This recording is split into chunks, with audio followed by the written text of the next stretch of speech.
Bonjour à tous, aujourd'hui je vous propose qu'on s'intéresse à la fabrication de cette table que vous venez de voir, j'espère qu'elle vous plaît. Moi le résultat il est là, j'en suis très content.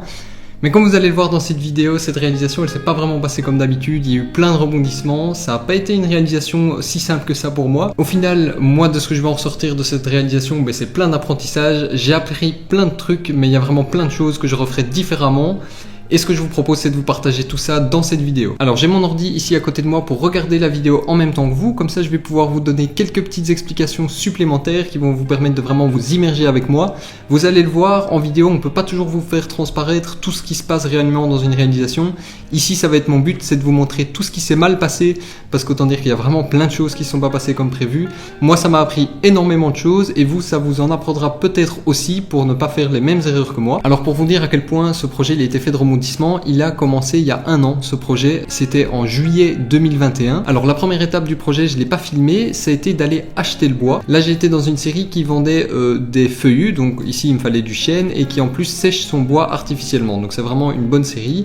À la base, je partais pour acheter un plot, mais ils en avaient plus pour moi, et donc on m'a proposé d'acheter de l'avivé, ce qui me convenait aussi pour ce projet. J'ai acheté de l'avivé en 42 mm d'épais, dans le but de finalement obtenir des plateaux de table qui font 35 mm d'épais. Ça veut dire 7 mm de rab pour réaliser le dégauchissage et le rabotage des pièces. C'est vraiment pas beaucoup, je le savais, même j'avais lu sur des forums que 7 mm de surplus de bois pour réaliser tout le corroyage des pièces c'était très peu. Ici, vous allez le voir, je vais devoir dégaucher et raboter des pièces de près d'1,50 m, et donc ça a vraiment pas été évident d'obtenir cette épaisseur de 35 mm de plateau. Normalement une pièce de bois, quand on la passe sur la dégauchisseuse et la raboteuse, on regarde surtout au sens des fibres pour avoir le moins d'arrachement possible, etc.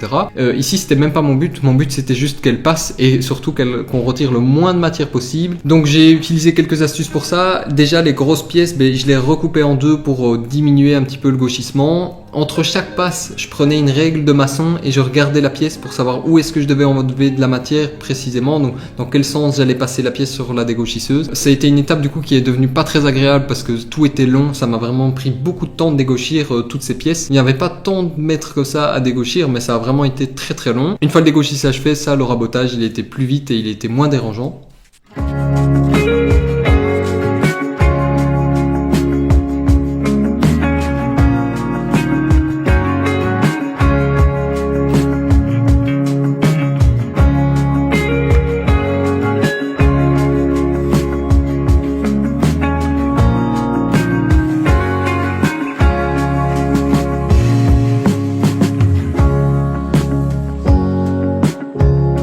Donc là on peut notamment voir que évidemment je dégauchis des pièces qui sont très très longues par rapport aux tables de ma dégauchisseuse, et en plus de ça j'utilise pas de servantes. Des servantes auraient pu un petit peu aider la situation, mais franchement faut pas se leurrer, quand on a des si petites tables comme ça de dégauchisseuse, faut surtout vraiment prendre son temps, observer les pièces pour pouvoir arriver à comme ça dégauchir correctement. Et puis au final c'est vraiment pas l'idéal, hein. L'idéal c'est d'avoir juste des tables plus longues que ça, même si des servantes en entrée et en sortie de dégauchisseuse auraient pu aider.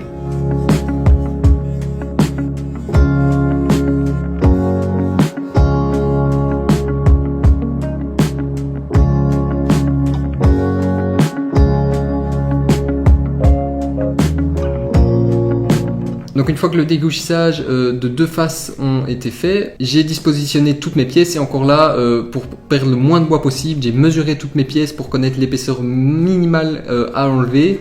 J'ai passé toutes les pièces vraiment en retirant des fines passes jusqu'à obtenir finalement des pièces parfaitement corroyées. Mais voilà, vraiment en faisant bien attention à retirer le moins de bois possible.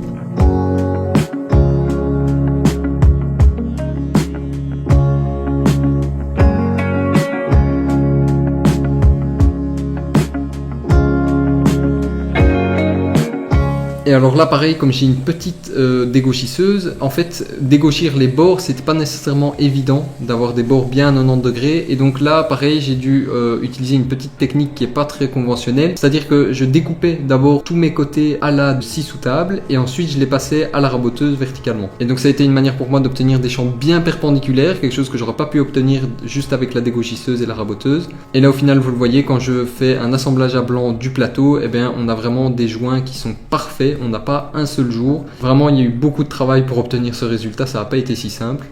Donc moi ici, je réalise une table ronde. Et là, encore une fois, vous le voyez, je suis en train de tracer la forme finalement de la table une fois qu'elle sera découpée, du plateau de la table. Et vous voyez que j'ai utilisé de la vivée qui est déjà à différentes longueurs pour déjà finalement tracer un arc de cercle. Donc vous voyez, j'ai vraiment poussé les économies de bois entre guillemets jusqu'au bout. J'ai pas fait un gros carré dans lequel je suis venu couper un rond. C'est déjà entre guillemets deux demi-cercles dans lequel je viens de découper deux demi-cercles. Pour assembler les plateaux et pour augmenter un petit peu la stabilité de ceux-ci, je me suis dit à ce temps-là que j'allais pourquoi pas faire un assemblage avec des fausses languettes. J'ai fait ici les fausses languettes en chaîne. De ce que j'ai appris, au final, je pense que c'est d'autant plus intéressant de faire ce genre de languettes même en contreplaqué. Bon, là je les ai fait en chaîne, ça fonctionnera très bien. On peut également coller comme ça un plateau sans faire ce genre d'assemblage, ils seront très solides aussi. Mais ici, comme c'est une table ronde et donc tout l'arc de cercle ne reposera pas sur des pieds, j'ai trouvé ça plus judicieux de rajouter des fausses languettes. Et donc maintenant, on va se lancer dans le collage de toutes les pièces. Et là, premier collage, j'ai pas fait d'assemblage à blanc, d'habitude j'en fais, mais là j'en pouvais plus, le projet il avançait pas parce que ça m'a pris beaucoup de temps de dégauchir toutes les pièces, etc. Et donc je me suis dit, bon, pas d'assemblage à blanc, je me lance. Et je vous laisse visualiser en direct la fin du collage, c'est vraiment un vrai petit plaisir à regarder. Allez, faut que ça se joigne pour que ta mère. Shit. Putain.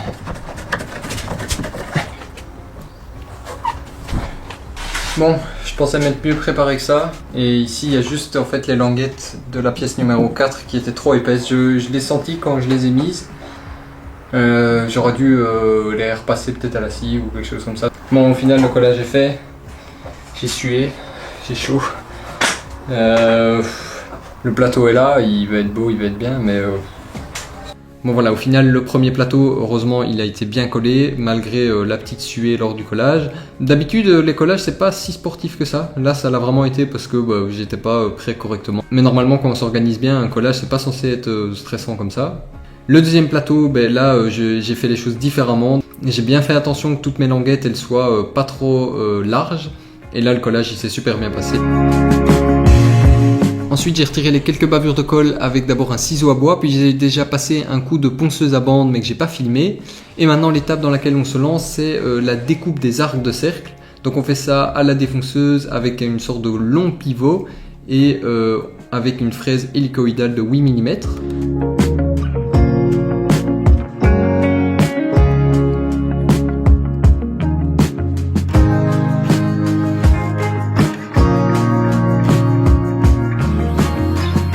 Là, cette étape-là, elle s'est bien passée, mais il y a juste à la fin de l'arc de cercle, quand, comme la pièce, elle reposait pas parfaitement sur mon établi, lorsque j'ai eu fini de faire la découpe avec la défonceuse, la partie brute, elle est tombée au sol et elle a créé un petit peu d'arrachement sur un des deux plateaux.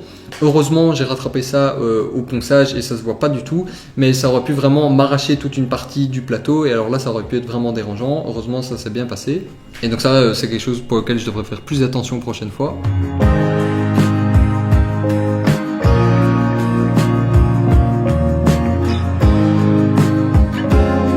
Voilà, les plateaux sont terminés. Maintenant, on se lance dans la fabrication de la structure. Donc, ça a commencé par le corroyage des pièces qui forment toute la structure. Donc, c'est les pieds et deux croix. Et ces pièces, elles sont plus courtes. Donc, ça me pose beaucoup moins de problèmes pour le corroyage. Il se passe bien.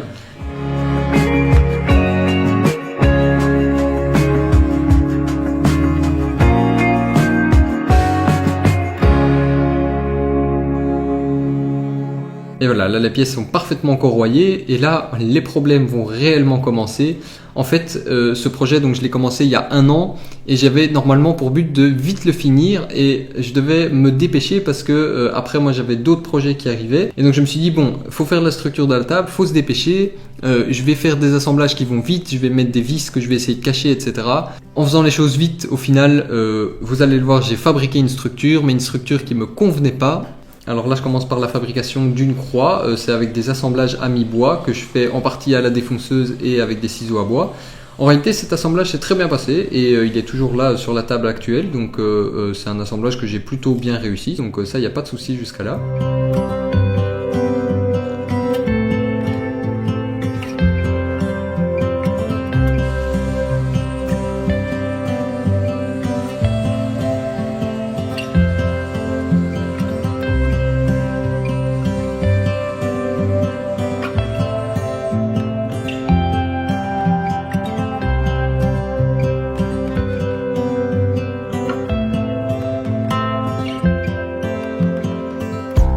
l'assemblage à mi-bois est vraiment relativement bien réussi. Et quand on dézoome, en fait, on voit que donc j'ai bien avancé sur la structure.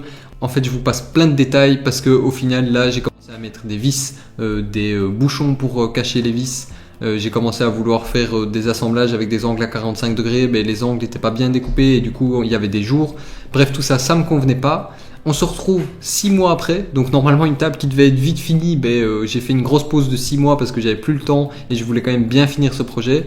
Et c'en est tout pour cette première partie. Si tu veux découvrir le dénouement de cette réalisation et comment est-ce que j'ai réussi à rattraper mes erreurs, n'oublie pas de t'abonner à la chaîne. La vidéo sort dans une semaine. Si la vidéo t'a plu, n'oublie pas de mettre un pouce en l'air et également de commenter la vidéo. Ça me fait toujours très plaisir de répondre à vos commentaires. Merci pour ton visionnage et je te dis à très vite. Salut!